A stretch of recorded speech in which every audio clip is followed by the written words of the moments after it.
All right, I'm going to get started. Welcome everyone to the Southern Orchards Civic Association monthly meeting. I'm Liz Norris, the Southern Orchards Civic Association president, and we have Ashley Goodrich here, our vice president. She's there with Christian Goodrich. We also have Rachel Robinson, our secretary, who will be taking notes. Donna Hughes is on as well, our treasurer. And then also Christian Goodrich serves as our zoning committee chair, and we're going to hear a little later on from Atticus Garden, our area commissioner, as well as a couple other area commissioners. Our first item of business is to approve the minutes from our November 10th monthly meeting. Do we have any amendments to our November 10th minutes? I make a motion to approve the November 10th minutes. I'll second.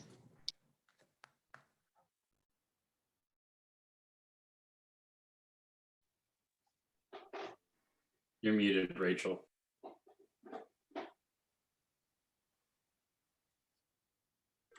I'm sorry, I'm trying to take notes, and so I'm not looking at my screen, so I can't see that I'm muted and I'm just talking. So yeah, probably keep happening for, you know, beyond the pandemic. But who seconded? That was my question. Thank you, Becca.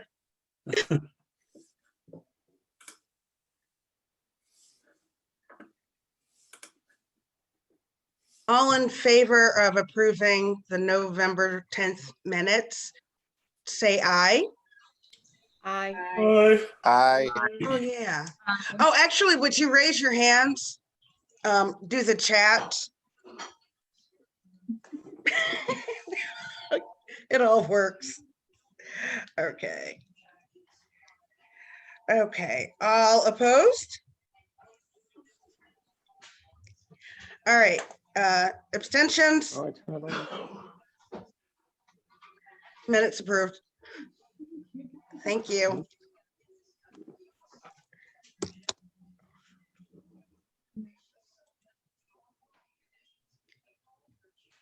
All right. Then as I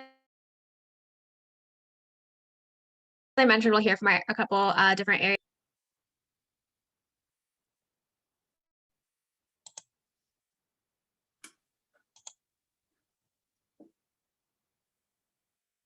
Sorry, did you guys hear me?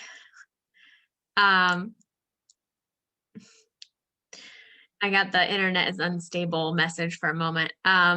Next, we'll hear from a couple different area commissioners. They've got another meeting to jump on.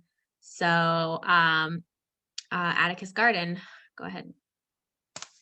Well, hi, everyone. First of all, thanks, Liz and the Civic Association for letting us jump ahead of your normal business. Yeah, we have a meeting today at 6:30, myself and my fellow commissioners, which Tom is on here. Awesome.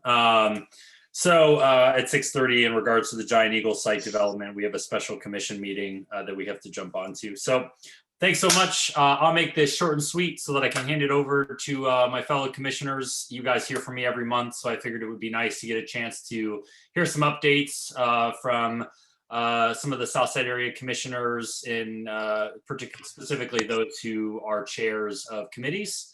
So I have Aaron Sink, who is the chair of our Public Services Committee. I've got Tom Less, who is the chair of our Safety, Health, Welfare, and Equity Committee. And then Mike Alcock was supposed to be here, but did mention that he was technically on call from 5:30 to 6:30. He's a librarian at the Parsons Library branch, so he may or may not jump on. So anyways, for those that I have not met yet, thank you so much for being on this call. Your presence is important. The Columbus Southside Area Commission meets the fourth Tuesday of every month. Traditionally, we would meet at the Parsons Library branch, but due to the COVID-19 pandemic, we have for the last several months been meeting virtually online. All of our meetings are open to the public. You're highly encouraged to attend. And I serve as the area commissioner for District 2, which is Southern Orchards. And so thanks so much for being here. As always, I am happy to email you the October minutes. Just like the Civic Association, our meeting minute, our minutes are always essentially 2 months behind because we have the meeting and then we have to approve them the next month. So happy to provide you with our approved minutes from our October meeting if you'd like to receive any updates from that meeing. And we'll do that if you want to just send me a message and I'll send that directly to you. So with that being said, I'm going to hand it off to Aaron, who, as I mentioned, is our Public Services and Planning Committee Chair. And Aaron, take it away. Hi, everybody, and thanks for having me.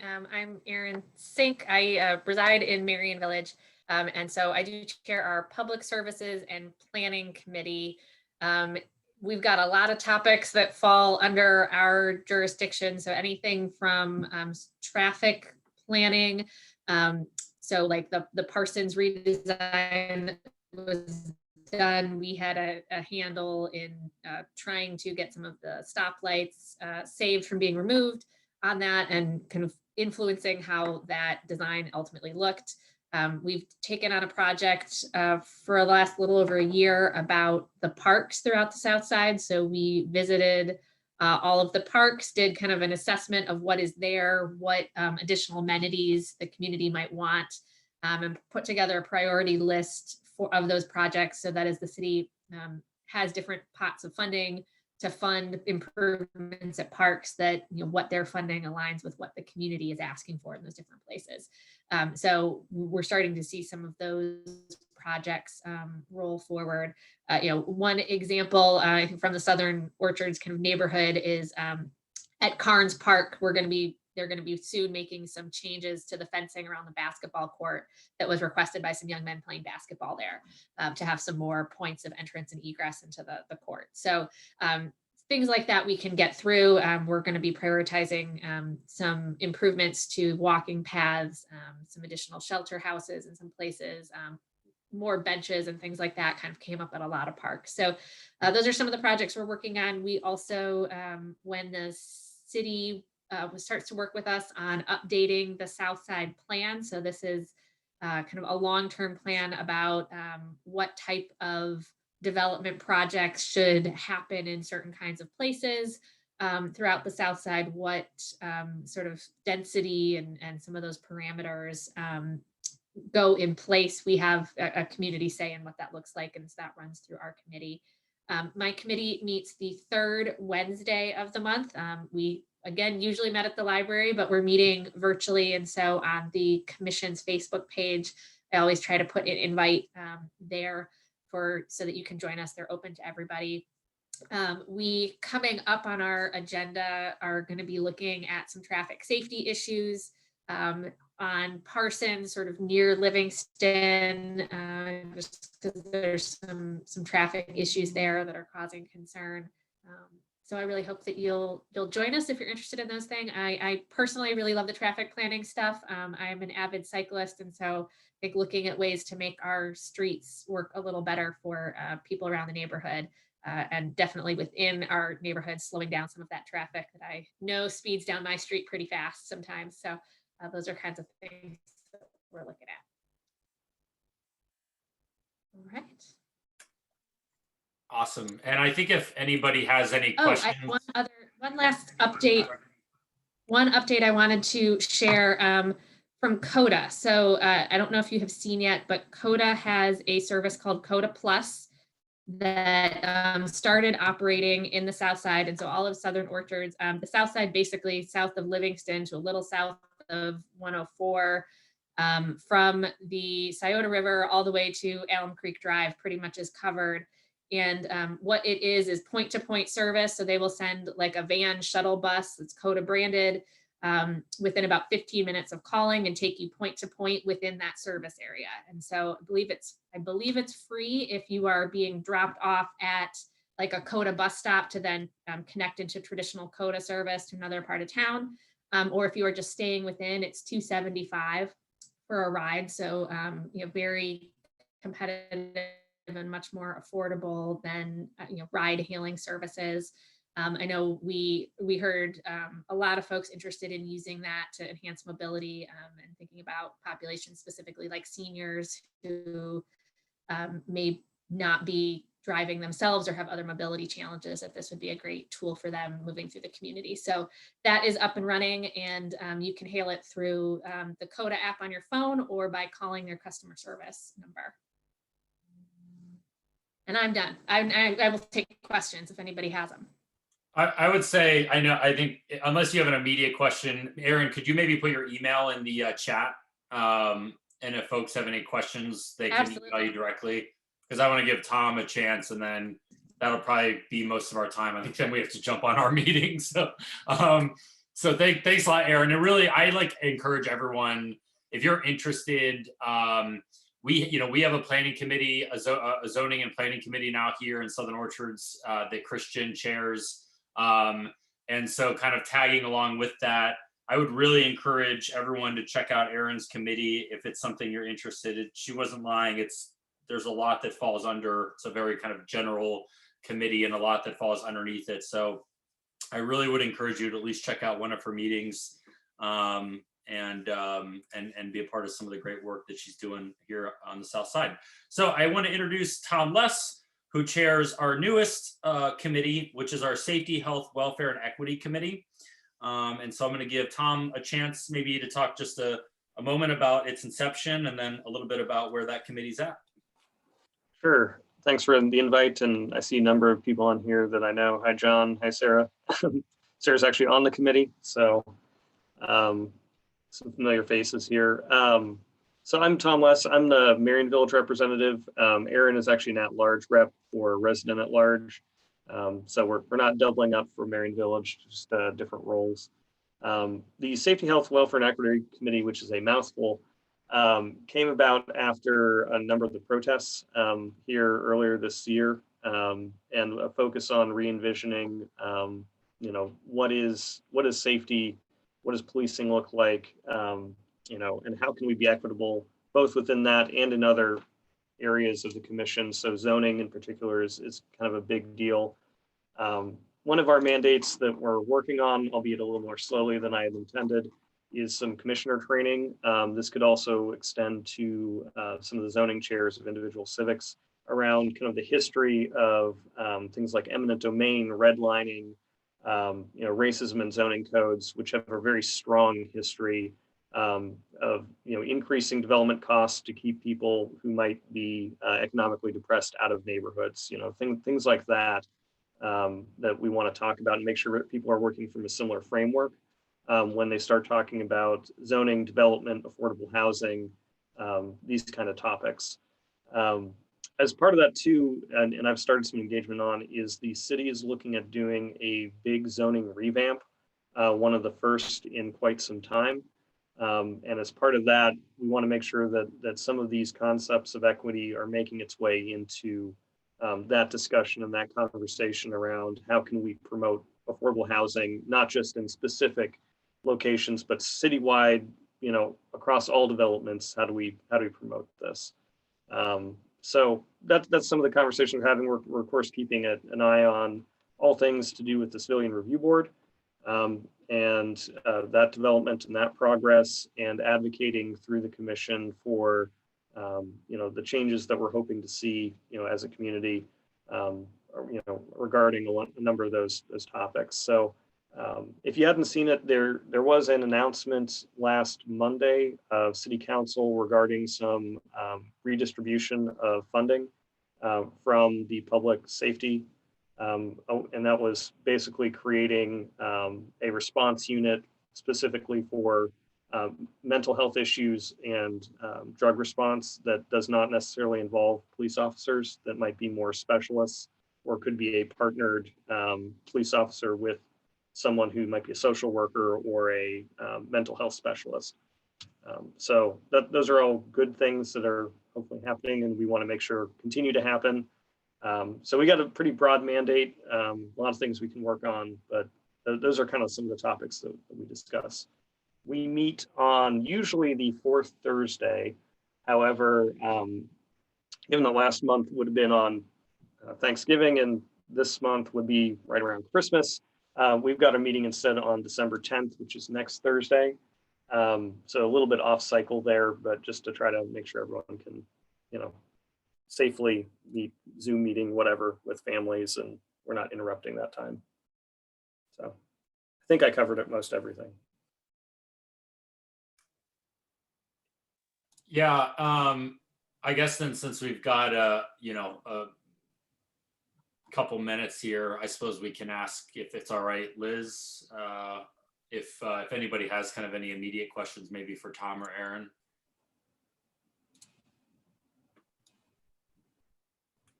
I saw Michael raise his hand, but I think he's muted. Yep. Oh, there you go. Okay. Tom, can you send, and Aaron, can you send the link to us or to Liz, and she can get it to all the members of our Civic Association? I would definitely like to be helping out both committees and interested in joining that 12:10 meeting, Tom. Okay, yeah, sure. I'm actually just sending out to the commissioners that invite right now. And Sarah, you're on there. I made sure I didn't forget you this time. And I put the, if y'all want to learn more information about kind of where we're at, our website is right here in the comments, columbussouthside.org. And that lists all of the committees as well, and contact information, meeting dates and such.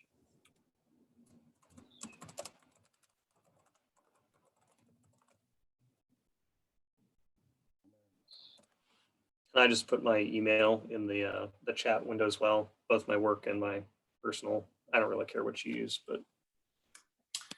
Aaron, I have a question that I know that actually I've been intending to forward you a couple emails, but in regards to, I know that there was, the Vision Zero, but then, which I think that's still, is that link still open? People can still fill that out. Yeah, I'll drop a link in the chat to that too here before we get going. But yes, the city has undertaken an initiative called Vision Zero. So it's an initiative that has been done across the country and globally. And so its goal is to reduce traffic deaths and serious injuries to zero. And it's doing it through an equity lens. So one of the things we know is that they call them vulnerable users, but these are essentially walkers and bikers primarily, represent a disproportionate share of people who are injured on our roads for a number of reasons, but a lot of them, the biggest one has to do with speed. And so this is an initiative to consider how our streets maybe look and function, and interventions that we can use a little differently that prioritize that safety over some traditional ways that we think about road capacity and speed, which tend to prioritize getting more cars through as quickly as possible. So this is a great shift, and what they have done is identify through crash reports what they're calling a high injury network. So these are roads that have a lot of injuries and crashes that happen. And one of the things that you can do is they have an interactive map, because a lot of us hold a lot of personal data from our everyday experience that doesn't show up in reports that the city would have access to. So you can actually go on this map and you can drop a pin on the map and say, I was walking here, or I was trying to cross the street here, and I almost got hit for, because this happened or that happened. And so all of that data comes in as they try to make better data informed decisions on how to address crosswalks or sidewalks or bike lanes or all of these kinds of things, or what the total streetscape, the speed, all of those kinds of things can do to help that. So I think it's a great way to, if you can help populate that data, then we'll end up with, I think, better projects in the future from the city. So they've had some working groups that have really just come up with their strategies that they're going to be using. And then they're going to start looking at this data about where to start and start pulling projects to move forward. So I think it's a great way to do that. And I will get you all a link to that real quick. Awesome. And then, thanks, Aaron. And then I see Mike just joined. So Mike Alcock chairs our education committee. Side note, Mike is also a librarian at the Parsons Library branch, which I'm sure he would probably agree with happens to be the best library branch in the city of Columbus. So Mike, if you want to take a couple minutes here, I know we got to get on this meeting in 7 minutes, just introduce yourself and maybe talk a little bit about when your committee meets and what you're working on. Yeah, absolutely. Thanks, Atticus, for the introduction, and good evening, everyone. Appreciate getting some time to be here with the Southern Orchards Civic. As Atticus mentioned, my name is Mike Alcock. I am a librarian, usually over at the Parsons branch of the Columbus Library. And I guess I would have to co-sign that is the hashtag best branch in the city. But right now I'm on our virtual school services team, coordinating some services across the city virtually for students right now. So it's really exciting work, and please feel free to hop on the library's website when you get a chance and take a look at what we're offering, and let folks know in the neighborhood about all the great services they can still get from the Columbus Metropolitan Library. But I'll get off my library kick. So I'm here tonight as the chair of the Education Committee and as the at-large Education Commissioner for the Southside Area Commission. We meet every third Monday of the month. Currently, we meet virtually, and those meetings are posted on our Facebook page typically. We meet virtually at 6:30 p.m. on the third Monday of each month. When pandemics aren't happening, we would be meeting at the Parsons branch of the library, same day and same time. Our committee focuses on kind of all aspects of education in our commission area. So we work really heavily with Columbus City Schools and their Department of Engagement, work with after-school service providers, lots of youth and youth services professionals in the area. And generally speaking, in our capacity as the Education Committee, advise the commissioners in the city of Columbus about issues in education that impact our area. So everything from local civic engagement or changes in school feeder patterns or district policy at CCS to state level education change and legislation and things like that. We recently, as a commission, just added a new seat, the at-large youth commissioner, and I just posted today an application for prospective candidates. I posted the candidate packet on our Facebook page as well, and so that's something that our committee will be doing pretty heavily and working on pretty heavily this next year is nominating a candidate from the pool of applicants, whoever applies, and then working with that person over this next year, really to kind of hash out what that role is going to look like. And the idea with the youth seat is that someone who's under 18 at the time of appointment would represent youth and youth interests in our area. It's not necessarily a common thing on area commissions around the city. I know there are a few others, but pretty new, pretty exciting, certainly a great opportunity for any kids in our area. So please feel free to promote that opportunity as well. We have some other goals and objectives for our committee for the next year. I won't really get into them here tonight. They're kind of involved with what I was talking about before. But if you have any questions or you're interested in engaging with the Education Committee or with me as the Education Chair, you can email me at education@columbussouthside.org anytime. And I'd love to take any questions. One thing that I just remembered, we have another additional open seat on the commission right now for our new labor at-large chair.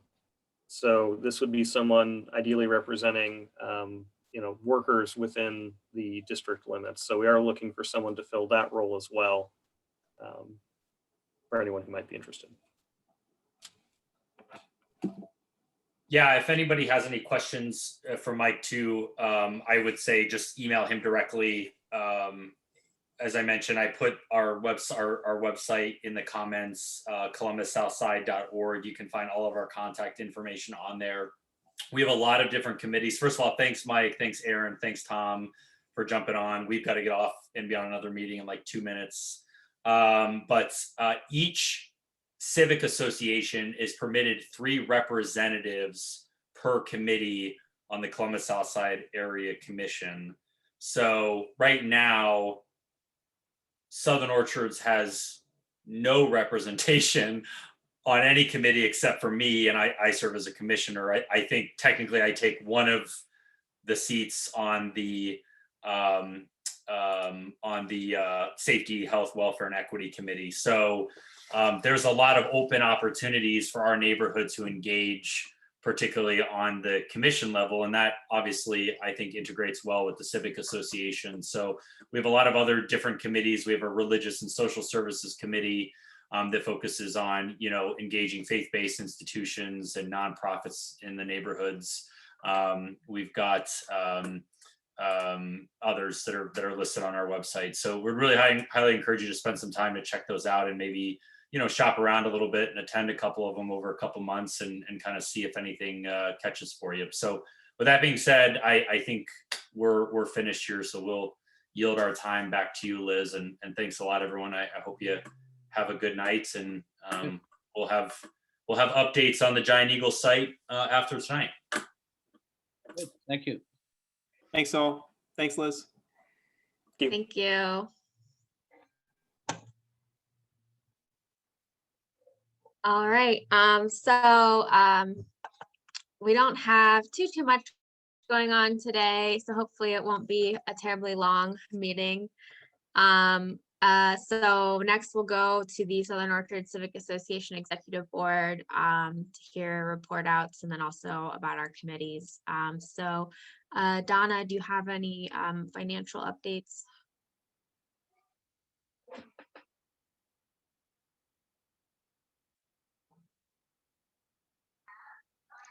Good evening and thank you.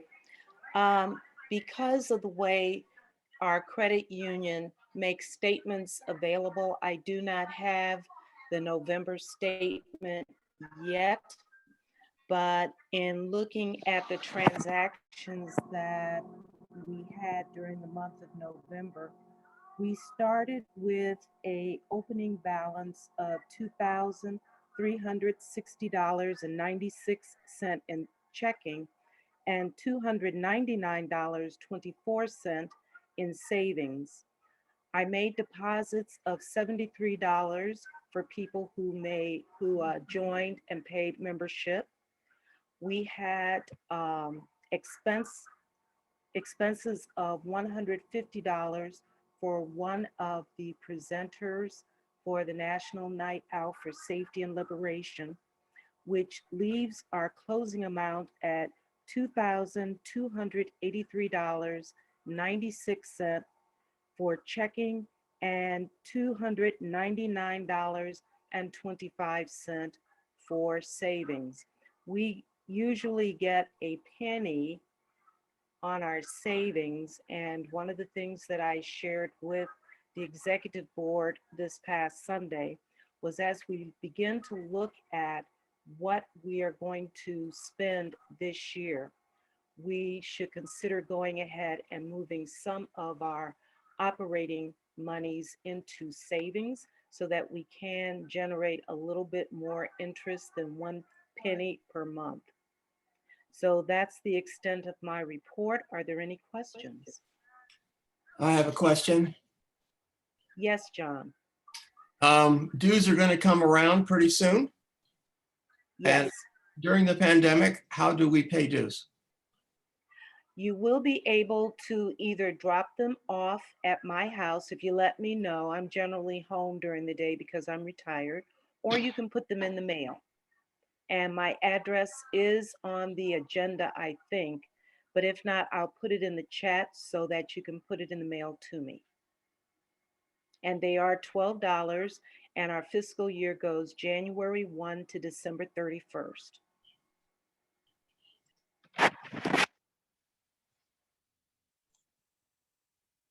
Yeah, and just to chime in about dues.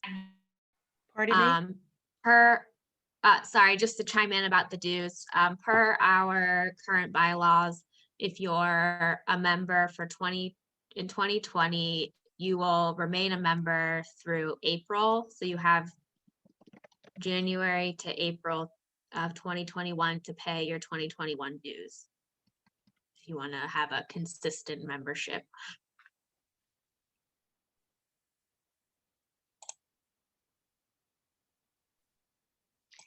Does anyone else have any questions about the finance or dues? I will be. Pardon me? Sorry, this is Roy and David. I was just asking, have you thought about setting up an electronic payment option through Zelle or Cash App or something like that? No, I have not. And I don't know if our, I will have to check with our our financial institution, which is a credit union, as to how to set that up. So I will investigate and hopefully have an answer for you after the first of the year. And I just put my address in the chat. If there are no other questions, that's the end of my report. Thank you. Great, thank you. Ashley? Ashley is our chairs our membership and outreach committee. Hi, good evening, everyone. Thanks for the intro, Liz. So for the membership and outreach committee, we did not meet in November. I had put in some requests to get some estimates for doing some mailing lists for our planned postcard, welcome postcard / kind of just initial big outreach to try and get some more people in the neighborhood who maybe even aren't necessarily new residents to learn about the Civic Association. The places that I reached out to did not get back to me, so I found a couple of different places to get some estimates from. And now that I have a couple of those, I will be putting together another committee meeting for this month so that we can come before the Civic hopefully for the January meeting with a proposal for a specific amount to spend on the postcards and vote on. So that's the current plan. I'll be planning to send out an email to the other committee members tonight to pick a date, and hopefully within the next week send out a general email to the Civic to let you all know when that committee meeting will be. Anyone have any questions? Yes, I do. Can you hear me? Yep. Okay. You remember I had brought up before previously a few times the option that I think is a good one, at least part of it, a solution is that the water bills, that it wouldn't always go to the people that live in our neighborhood. In Southern Orchards, it would go to the owners of the homes, which could be in Connecticut or California, as we found out. Has there been any talk? Did we follow up on that? And also remember, Healthy Homes has a good list of their people. I think there's a couple people here that are on Healthy Homes that they would be able to help us out. I spoke to Angela on this previously. Has there been any follow up on that? Those two items. Yeah, so there hasn't been any follow-up on the water bill one. I haven't had any time really to do any research about that. So actually, Michael, if you know maybe someone I could reach out to about that, I'd really appreciate the assistance with that. And as for the Healthy Homes, it's definitely another avenue that we can take to continue reaching out more to people in the neighborhood, and something we can include on our agenda for the committee meeting this month. Sure. I would suggest then as the quick answer, Angela Mingo, Gretchen West, Healthy Homes, Beth Fairman, Kenny, Nancy Pryor solely with the city would be the contacts on that. Okay. Who was that last one with the city? Beth Fairman Kenny, Kinney. She's down at the Reeb Center. She's sort of like Okay. our ombudsman.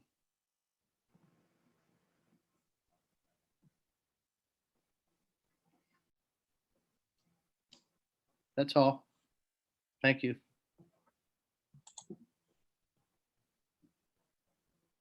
Thank you. Any other questions from anyone?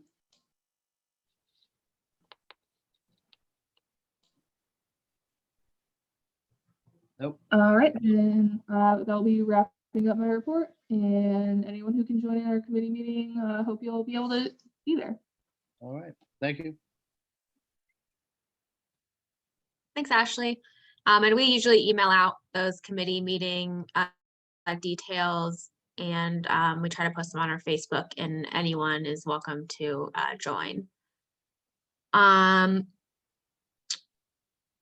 And Rachel, did you want to talk about the Constitution and Bylaws Committee?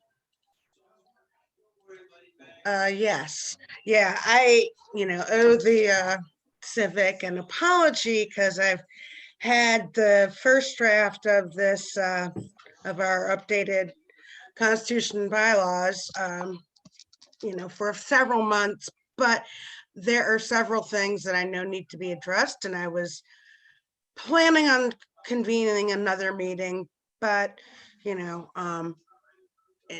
reality, I've been planning on doing that for several months now, and it's my caseload, my casework is just heavier right now than I can fit time in for this.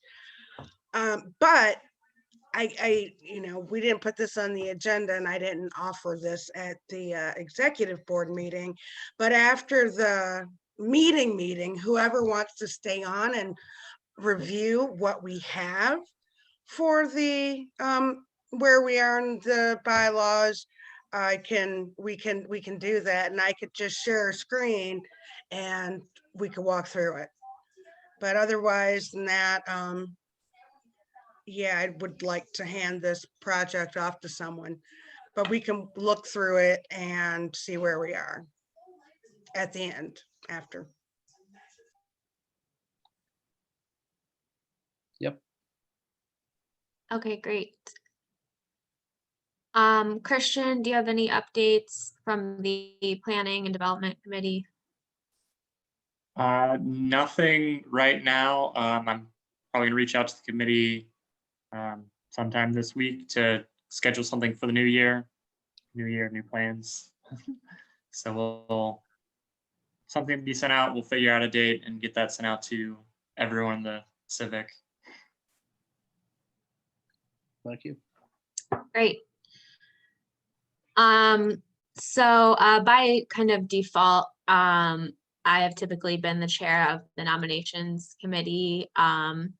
So the nominations committee's role is to collect nominations prior to our Civic Association elections, which are held in May, for our executive board positions, which are president, vice president, treasurer, and secretary. This year, I plan to step down from the role as president, and Ashley is also planning to step down from the role of vice president. So I will outline a couple, set a couple committee, and I hope that some other Civic Association members will join, and we can try to collect some nominations for those roles before the May 2021 elections. Does anyone have any questions about our elections or the nomination process?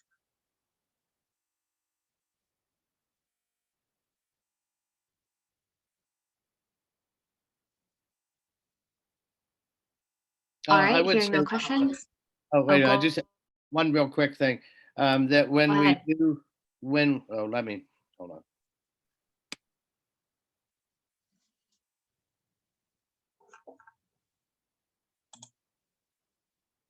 Okay, here. Michael, you're muted. I am muted. No, you can hear me, right? Okay. I think that in regards to getting out the vote for us, that it's really predicated hard on how well we do with the membership and outreach, that when we do send out notices to people in our neighborhood, I think one of the big lures is that, you can immediately come in and put yourself in or somebody else in the nomination. I think that would be an inclusive way and an exciting way to get people involved in us. So just that, I'm sure that we would be doing that anyway, but just to emphatically say that. I also understood from the previous meeting that a third officer was going to be stepping down, perhaps if he agreed with the policies of another candidate, and that would be Atticus. Is there an update on that? Is that still his position? Yeah, so Atticus is not an officer of the Civic Association, Correct. but rather he is the area commissioner for our district and serves on Right. the area commission. Yep. So he is elected though by members of our civic association. And yeah, next year, December 2021. Yeah. And, if anyone is interested in serving in that role, he would happily, help you out with the process. But he has also expressed that, he cares about the role and may run against someone if he doesn't feel that they would best represent our district. And that was just to make the point that it was November.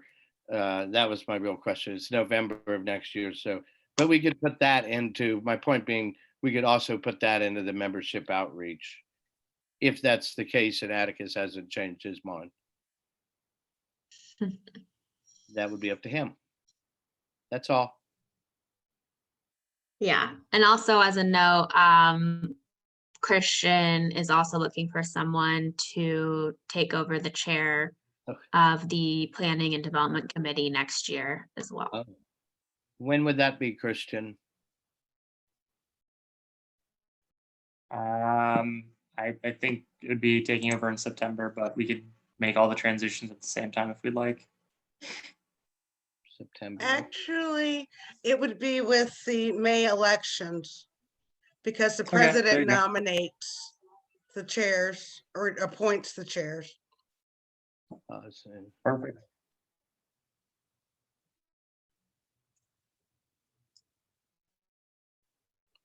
Okay, that's it. Just All do right, let any me other know. questions?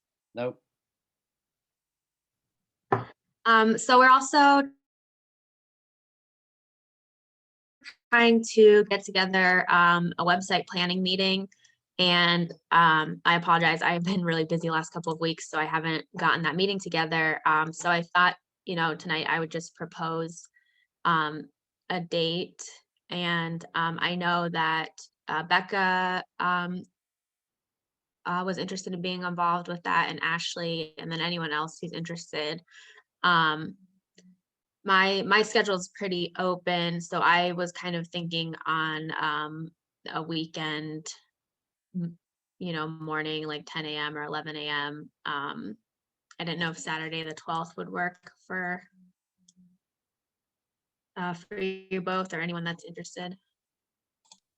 I could do 10 a.m. on the 12th. That works for me. That works for me. Ashley? Okay, Oh, so we'll set that. Okay. Sorry, Ashley. Oh, sorry. I was trying to say that works for me. Okay, Becca, how would we get a hold of you if we so wanted? I'll set that meeting up on Zoom. It'll be 10 a.m. Becca, how would we get a hold of you if we wanted to join or had questions? I think Liz is heading that committee, and she said that she would be sending out via email the Zoom. Is that correct, Liz? Yeah, I'll send the Zoom invite out to the entire Civic Association for anyone else who would like to join that meeting. And Becca has also created like a draft website, which I'll provide in that, and you can look over that ahead of time, and then come to that meeting with feedback, Great. and we will go from there. Thank you. Thank you. Great. You're welcome. So up next, I want to talk about our planning for 2021. In the past years, we've had like an annual planning meeting where I would kind of put together a recap of the current year, and then we kind of hash out some different things. This year, being we're limited to meeting virtually. We will still hold a meeting on December 5th, and that will be at 10 a.m. And I will give kind of a report of 2020 and what we've done, talk about our partnerships, what events we held, and kind of compare that to the previous years. And then, we'll have a discussion, and I'll, receive some feedback from our membership about what we want to see in 2021. We've also created a 2020 feedback survey, which the link was in the meeting agenda, but I can also paste that in the chat in a moment. And then, so if you can't attend that meeting, I'd invite you to give any feedback via that survey. And I'll also record the meeting on December 5th, so anyone can watch it, and then give their feedback in the survey if they wish. I've also included in the agenda a meeting and event schedule. It is a working draft, so if you view it, it's a Google Doc. And so I may write other notes in it or update it, and then we'll give the final kind of like proposal at the January meeting. So feel free to take a look at that and send, any feedback my way. And you can reach me at the southernorchards.1982@gmail.com. And then I also wanted to give a little bit of a 2020 recap tonight. A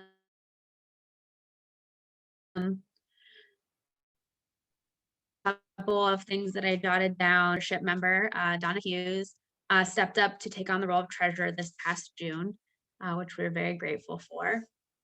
Our previous treasurer had moved out of the neighborhood this year.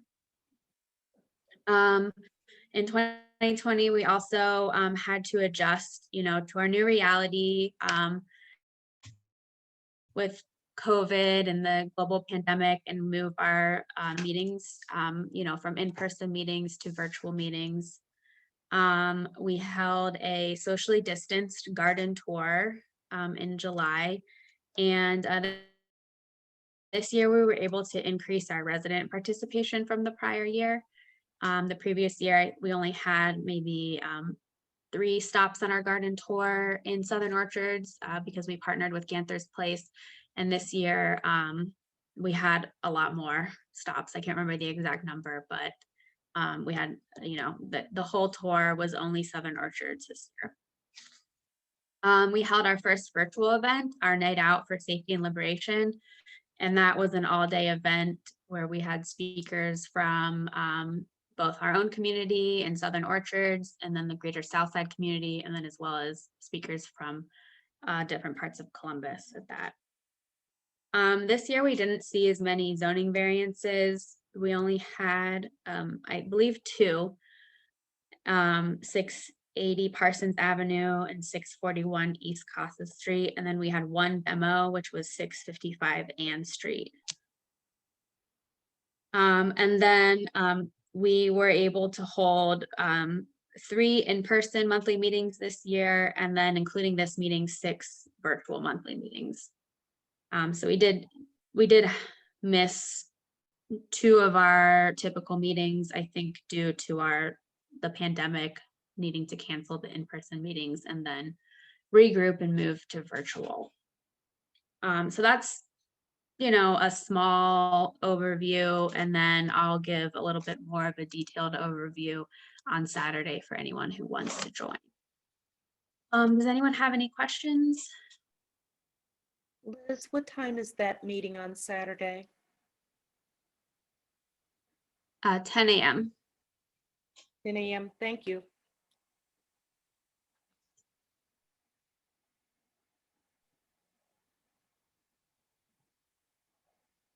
And also, I should say, as a part of our annual planning, I have asked each committee to put together, kind of an annual plan. Obviously, things come up during the year and different priorities change, but I think it's good to have something to start the year off with goals and strategies.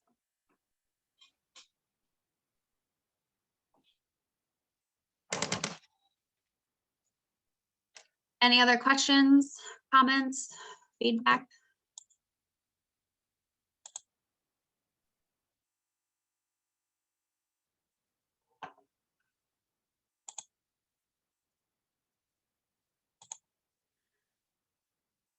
All right, I will open it up to any public comments or discussion.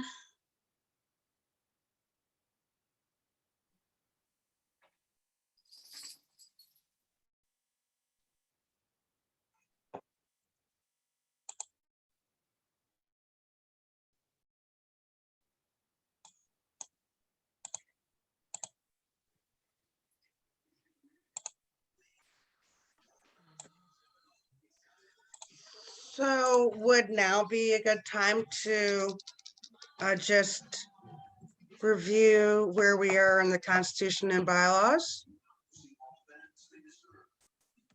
Liz?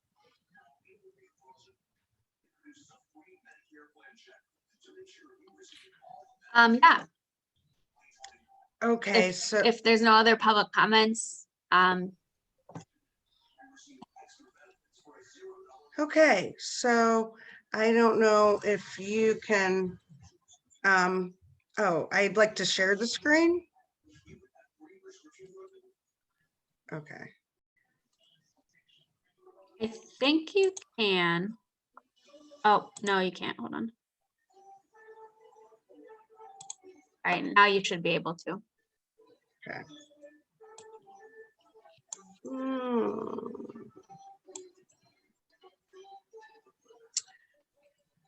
Oh, wait. Okay, so you can hear me, everyone. Okay, so this is our Constitution and bylaws, the first page. Originally, as you see, it says Constitution and bylaws of Southern Orchards Civic Association and Southside United Neighbors, which is an organization that does not exist anymore. Have a little, so for our mission, it says we didn't change this. We will unite and preserve our community through partnerships and foster civic involvement with monthly engagements. So, so our first section, Article 1, is the name of the area. The only changes we made there were to remove reference to Southside United Neighbors with the responsibility.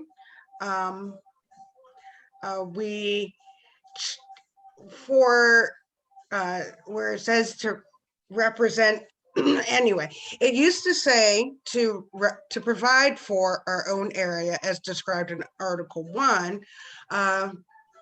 Change that, as you can see, to represent our own area. And obviously it says to carry out the will of the majority of members, and it required 2 representatives, but we took out that 2 and just left it to representatives to other organizations as may arise from time to time. Okay, so in our membership, the way it works is we have the various classifications, individual memberships,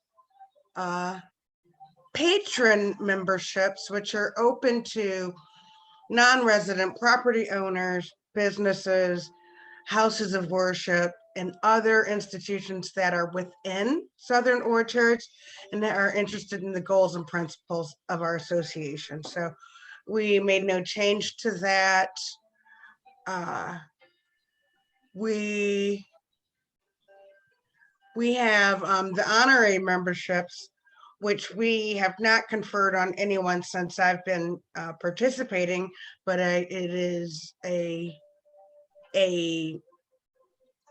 available, and we didn't make any changes to that.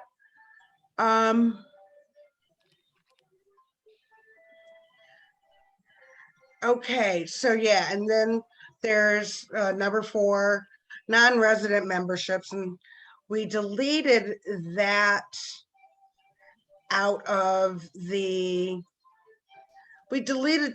because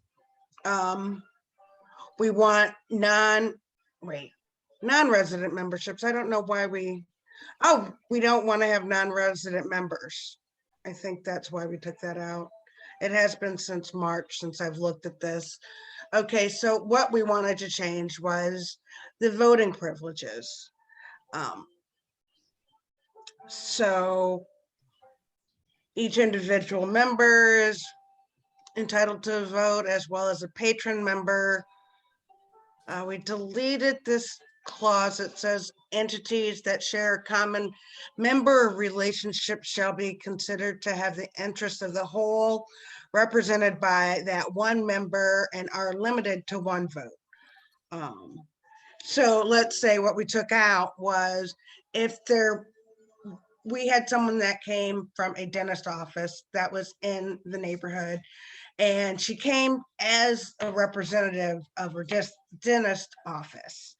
And so I don't know. Anyway, we deleted that. Here's the voting privileges that we really changed. We said they can begin at the next regular meeting after we receive a membership. Voting privileges may begin at the next regular meeting after receipt of the membership application and annual dues. And then for the voting privileges, we just added a resident who is not an association member may vote on variance request upon providing proof of residency. And then we Question. added Rachel, that. you said under that application, what membership application? I was not aware that there is a membership application. Right. Well, and this is some of the things that made me not want to publish this as the official. And there needs to be more work, because under our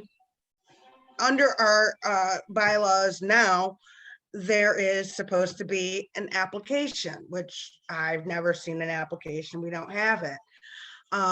You see where under C dues, it says applications for membership in the association must be submitted with the dues. So that was just something that needs to be reworked. I don't know if we want to have a form that people fill out upon, joining. Maybe just, anyway, that's something that we can work out. And so membership is, once you prove you're a resident and you pay your dues, You're a member.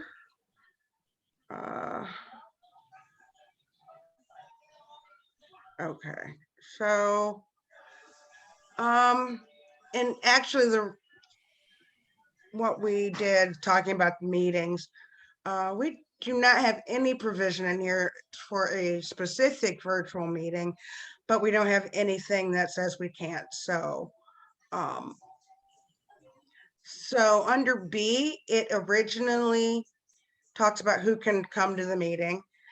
And it says, you know, it was sort of redundant because it said it's open to the public and that guests of the association may attend unless directed by a majority of the members present. Yeah, we just want to leave it to members of the people, everyone can come to a meeting. That's our intent.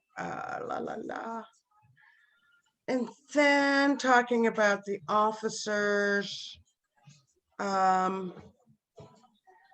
we just, I know, changed, all the officers are in place for 1 year. And so then, you know, we took out the text saying the number of terms in succession is at the will and discretion of the vote of the association, and figured that that is redundant because, you know, for example, if Liz wanted to run 15 times, if the association votes for her to be president 15 times, it's the same difference as that sentence. So that's why that's removed.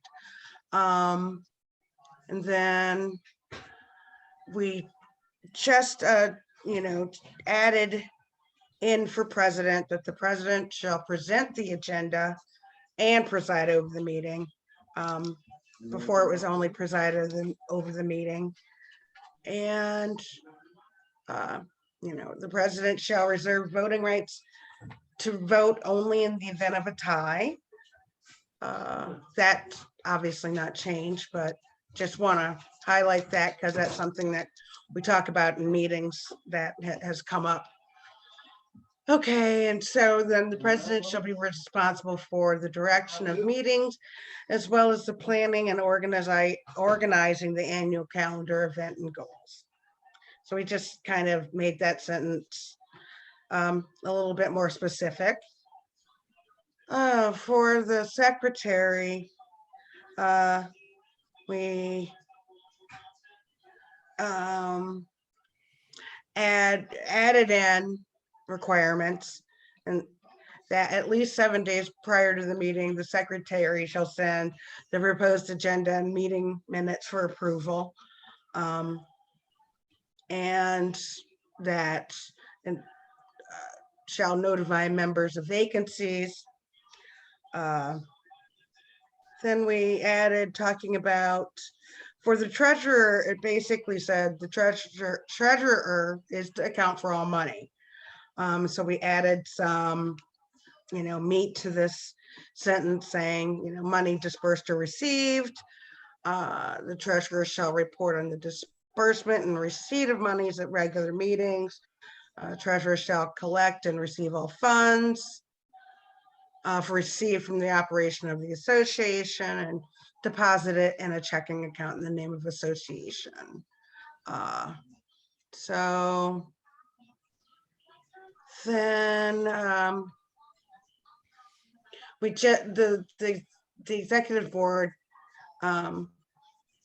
we just limit it to the elected officers. And we can talk, if people have any questions about that, we can talk about it. For the audit committee, we added in that it would begin in April of each year, and that they would present the audit at the association meeting for approval.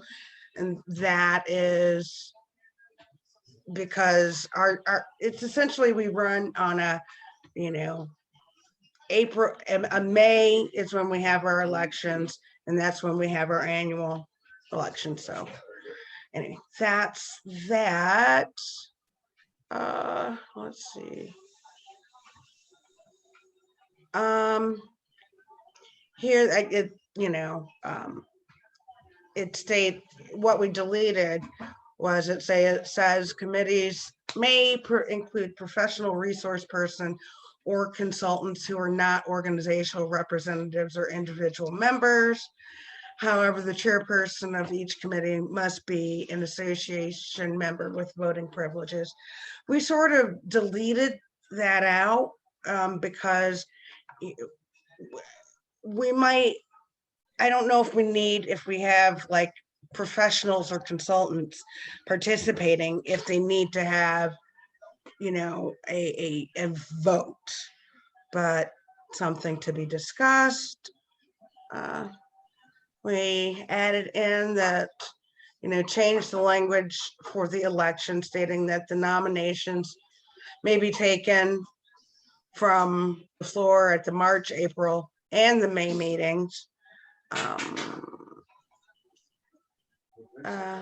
We deleted, the 50% plus one, saying, just leaving it that the election shall be determined by a majority vote. Okay. And that is basically it.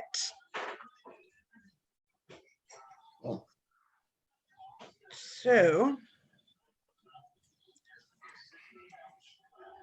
So what would be the next step? yeah, I guess, again, I think it just needs a final review of people to go through and make sure, like someone to go through and address the application language. What do we, and just figure out, are we going to have an application? What do we want to do about that? So, So I'd like to suggest that we get a copy of it with no editing like this has in it. So okay, just a plain text of what it will be. But I okay, also think we need this copy so we can see what the changes are. yeah, And then the other thing I think we need to do is decide, are we going to vote this up or down as a whole? Are we going to consider it article by article? Because there may be some controversy within it, but not generally speaking for the whole thing. that is really good. Good And- points. Okay, up or down the whole or line by line. And that's something that we could make a decision at the next meeting. Probably, right before we review it.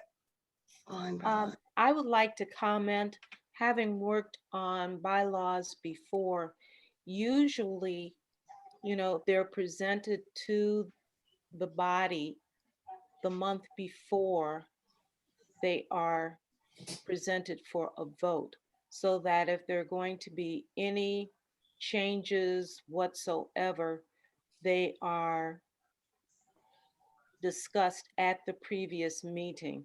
Because if Yeah. you take each one of these bit by bit by bit, you'll never get the bylaws completed, because somebody will always find something that is that they want to add or delete. So you want to get the discussion done, at least the part of the discussion done, a meeting before we actually vote to adopt or not. Yes, that would be my recommendation. Right. Well, and that's wow, our next meeting is in 21. Just dawned on me. So what I could do is have, exactly what John suggests, is send out a final version of this draft, and along with the red line version, so you can compare.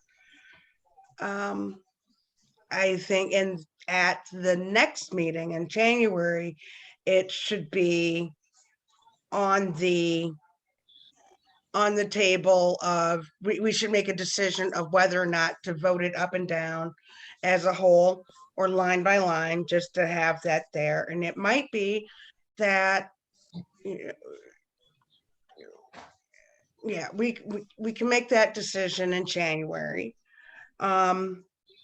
And have this draft or a draft with some revisions to it, submitted to the body to look at in January, and then make a decision in February, vote up or down or line by line. Mhm.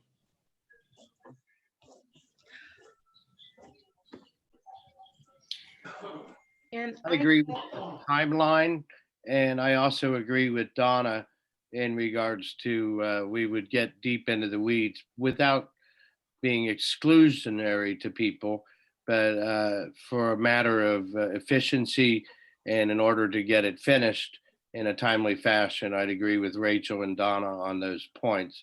Can I make a few points just on point by point over 5 quick points?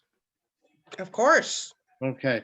The suggestion of that votes are allowed on variance requests. I've said I think that variance requests you would also include zoning. I think that that could be wiped out. In regards to the application, agreed. There's never been one that I've known about in all my decades with the organization, a form for application. I think simply putting via an email to Southern Orchards .1982 at Gmail would suffice, as long as those were available to all officers to review and not just onto the president. As far as the residency, to make sure that people are truly, residents, they would have to present through a screenshot or email document their utility bill. We could work that out, and we could just double check that. There could be a applications certification committee that would just be very quickly, do they live there? Yes. And that's good. As far as meetings and the agenda, I would like to put in that as we do have with the summary of previous meetings, they come with 7 days out from the next meeting. I think we could also have that agenda out 7 days before each meeting, so that it wouldn't be the day of or day before that people are learning of the agendas, and they could maybe direct their time accordingly. And then finally, where it says into the checking account, Donna makes a very good point again, that we could get an extra amount of money by having it in a savings account. But these are things that, you're right, Rachel, we do need to actually nail down. And there were some dangling participles, if you will, hanging chads that we need to address. And I think the timeline is good, that we could get on this, and it could be voted on at the very least at the March meeting. And if we set a deadline, everybody knows what it is, and we can live within that framework. That's all I've got. And actually, Donna, I was, when you talked about, what we do with the money, I don't think there's any reason that you couldn't just, the executive committee can say, yes, please transfer X amount of money into, our savings account.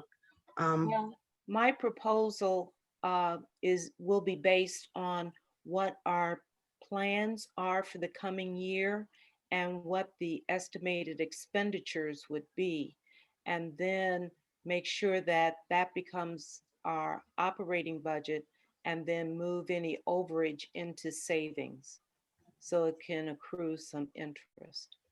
Right. Well, I would think maybe,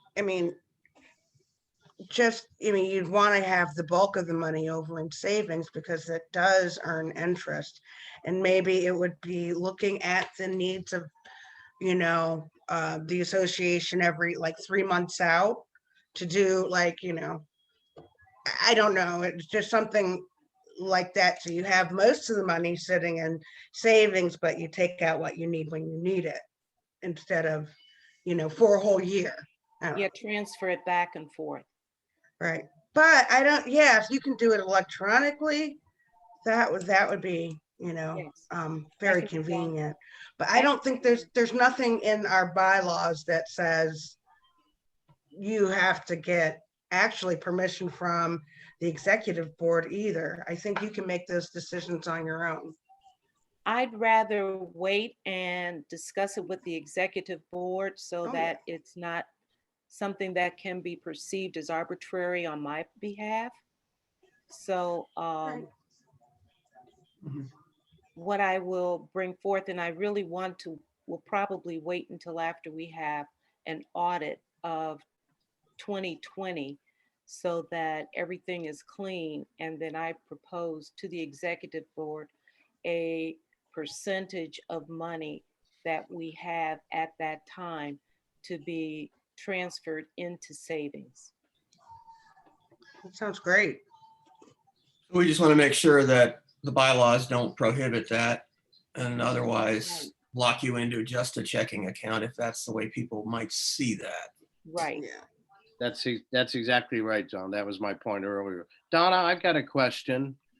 Does the bank charge us to have a checking account? No, That's great. Oh, it's a credit union we're in, right? Is that correct? we're in a credit union, so the procedures for a credit union are much different than for a banking institution. Mm-hmm. And so we have, I think, a lot more flexibility and a lot less expense, but we also don't get a lot of interest accrued monthly. That's the downside, Yeah. because we get a penny a month. Yeah. I'll give you that, a nickel a month. Yeah, I would settle for $1, but it will, depend on what comes out of the bylaws and me presenting after I have an audit with the Audit Committee, what they recommend, because I want to make sure that everything is clean and that we have working capital as well as an opportunity to save money. Because there's still a donation that was to come to us that we have not yet received. So I need to follow up with Atticus on that one.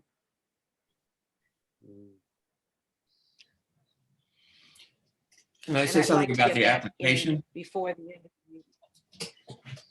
Pardon me? I just want to say something about the application, that membership application. I guess I don't want to get into a discussion. I just want to think a utility bill does not tell you that your 8-year-old son or daughter is going to also be a member, because they're not getting their name isn't on the utility bill. And so if they want to be a member distinctly, as opposed, from one family, you may have several members. They're not all going to be named on the utility bill. Yeah. So we just thinking about the application, it needs to provide some kind of evidence of residency. That's the only reason I think it's there. And I think just leaving it vague like it is probably the best thing to do, and not try to pin it all down. What I will do is I will reach out to a couple of other civic associations and find out if they have an application and how they verify residency, and provide that to you. Yes. John, just to I'm be also clear, not reinventing the wheel if we don't have to. wise move. Right. I want to keep it simple, but Right. I will reach out to Brenda over at Schumacher and a friend of mine up in Sharon Woods Civic Association to find out if they have an application, and if so, can they provide that for me so I can develop a draft to share with the executive board. That's good. John, just to be clear, when I used the term the utility bill, that wasn't the sole tool. That I also mentioned that there would be some type of certification process, which Donna is going to be getting. Right. Okay. I think that the way we've proceeded, up till now is on the good faith assumption that if somebody's paying us $12 to be a member, you know, and people used to give us our addresses when you would come to the meetings. But, you know, if you're paying $12, we didn't have to really check and make sure you lived at your house. And I mean, that you said, you know, it's, we were taking people at their words. But I do think, and Becca, you know, sent over, you know, Google form, and just, we have the contact information, and ask them to, you know, send a PDF of their residency, you know, and it could be a utility bill or something, piece of mail. But I don't think that we would want to rigidly apply that so that it applies to everybody in the house. I think if we have, you know, I mean, and obviously, again, we can get into those weeds, but there's. Sounds like a task for the membership committee to approve application. Oh. Ah. Yeah, that was my suggestion, that we would also, perhaps, if you wanted to go further with that, what I suggested previously, the certification committee or application certification committee, as you term, would, if we needed to be, and there have been organizations where people just jump in for one vote, to eliminate that if you needed to. I'm a notary. If you had a document with it, you know, will you sign this that you truly live here? And you'll notify us when you move out of Southern Orchards, and you sign your name and it's notarized. What do you think of that, Rachel? You're the lawyer. That sounds like a lot. Yep. But and you know, when we drafted the bylaws, and out of concern that, you know, people would just come, we out of concern that if there was a hot issue, you'd have a bunch of people saying, I'm a resident of Southern Orchards and I want to vote tonight. We say, no, you have to wait 30 days and to be able to vote. Anyway, that sort of to address in a very limited way the concerns of, you know, rampant voter And fraud. to also say that we don't stipulate, you know, is the $12 that you pay for membership per person or per household? And I know that we have members where they have both people in the household have paid membership, so they are voting members of the organization. But if it's just one person and their spouse or partner is not a member, there's still just that one vote. If there are two people, it's two votes if they paid membership for two people. Right. Yeah, that's what it says. Wait, I'm sorry. Other people are talking.